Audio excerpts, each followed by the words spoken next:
What's up guys, I'm super excited to share with you this video as I have my two favorite Sony cameras in front of me, the Sony A7S2 and the Sony A6500. Now, both these babies pack a ton of great features, and despite their small size, they actually are very similar to each other. So that could be challenging to you if you're buying your first camera or you're thinking of switching to another. Now, we're going to compare video features like 4K, low light, slow motion to help you decide which one is right for you.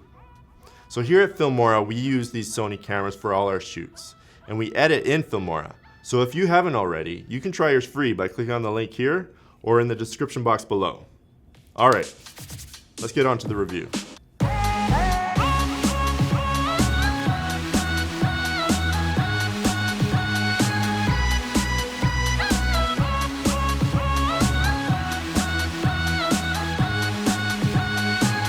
When I first picked up both cameras, the first thing I immediately noticed was the grip and the weight.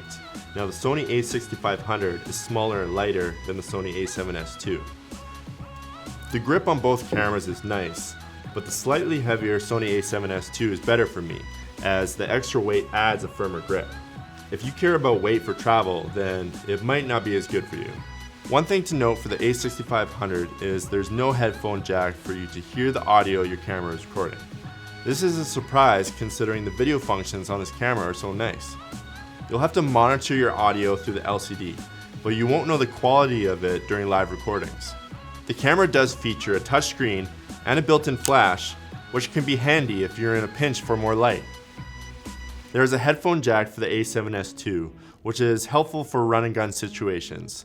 So that was a major plus for us here at Filmora. Now before we go into the video capabilities of these two cameras, there's one major difference between these two. That is the sensor size. The A7S2 has a full frame sensor. The A6500 has a crop sensor. What does that mean? Well, it goes back to the film photography days. The term full frame refers to a sensor size that has the same dimensions as a 35mm film format. The 35mm film format was the standard back in the old days. So the full frame sensor measures around 36 by 24 millimeters. Crop sensors are smaller, measuring around 22 by 15 millimeters. Comparing the size of both sensors, a full frame sensor has over 2.5 times the surface area of a crop frame sensor. So what makes them different? The most visible difference between the full frame and the crop sensor is their field of view. The smaller sensor's field of view is a crop of the full frame. This means that if a full frame camera like the A7S2 and a crop sensor camera like the A6500 take the same photo from the same distance with the same lens and point of view, the A6500 will capture a tighter field of view than the A7S2. So just as a heads up, when we do comparison images, all of the A6500 images will have a tighter or cropped field of view.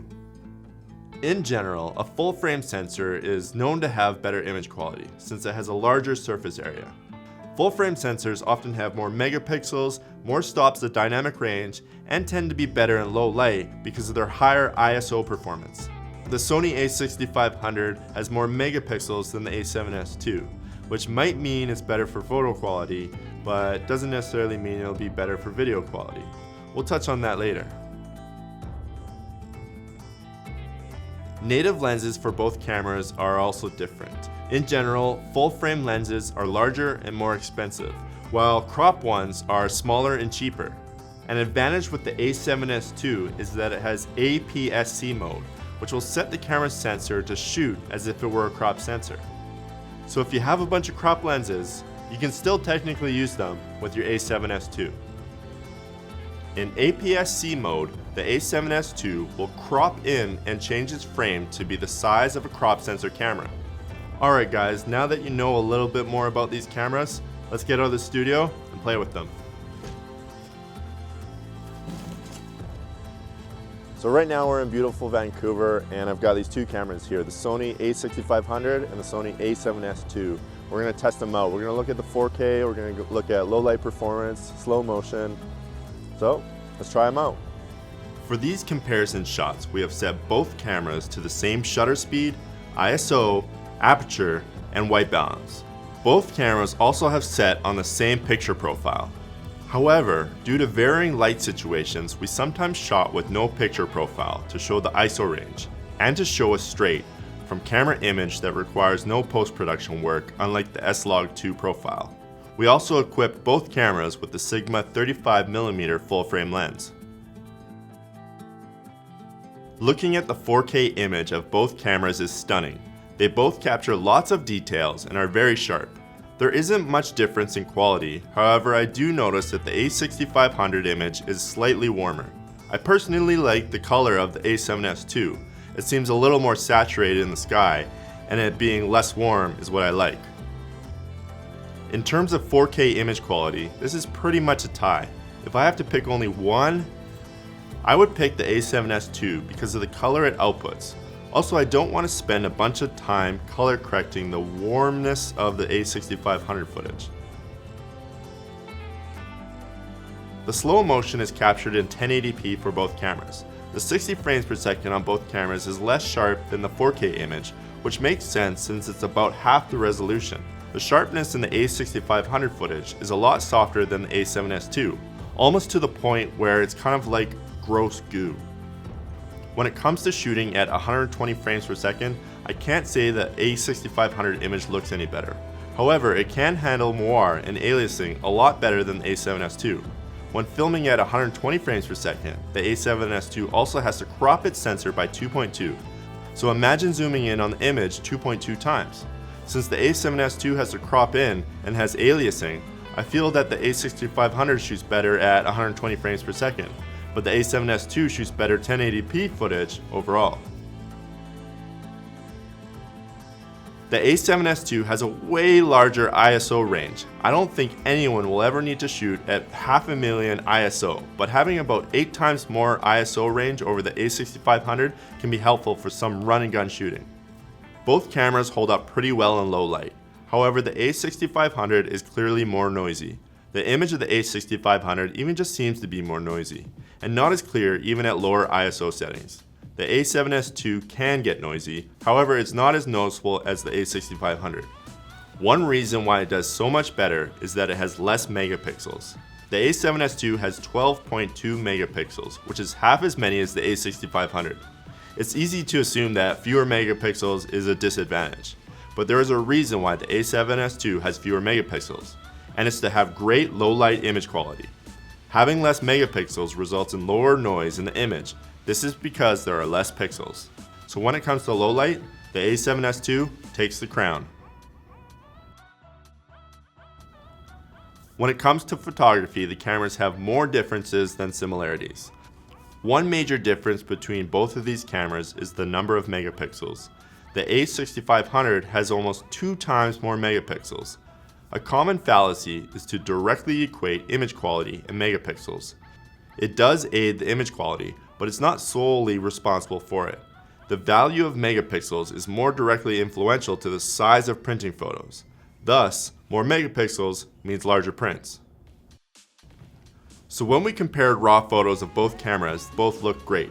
However, when we zoom in on the A7S II image, it becomes less sharp very quickly. We can zoom in with the A6500 a lot more than the A7S II, and this is due to the higher megapixel count. If you really enjoy shooting sequences, the A6500 shoots 11 frames per second, which is 6 more than the A7S II's 5 frames per second. So shooting something with fast movement like sports, nature, and so on, 11 frames per second will help you more than 5 frames per second. When it comes to just photography, the A6500 takes the cake. Woo! At the making of this video, the A7S II is nearly double the price of the A6500. So if you're on a budget or you're thinking about buying some other accessories like SD cards, lenses, a bag, then the A6500 is the way to go. Considering all the features that come with the A6500, you just can't beat this price. So the A6500 wins this battle. Overall, both cameras are great and can do many of the same things. But before buying, I suggest that you ask yourself, which camera suits your needs more? Are you more of a hobbyist? Are you trying to save money? Do you like printing your own photos? Or are you just getting started in video? Then the A6500 is probably better for you. If you're looking to do video as a freelancer and need to shoot in different types of situations like travel, weddings, corporate videos, vlogs, then the Sony A7S II can pretty much shoot in any lighting conditions, and the full frame sensor can give you that professional look. To tell you my choice of camera, I went with the A7S II. Photos aren't a priority for me. I would like to add, I'm also kind of a big guy, so the size and ergonomics really make me feel a lot more comfortable while I'm handling it. Also, I do a lot of run and gun filmmaking, so I needed a camera that could shoot in different types of lighting conditions and give me great image quality. Well, I hope this review was helpful, and thanks so much for watching. Go ahead and leave us a comment below and let us know which camera you would choose. And don't forget to like and subscribe, and we'll see you next time.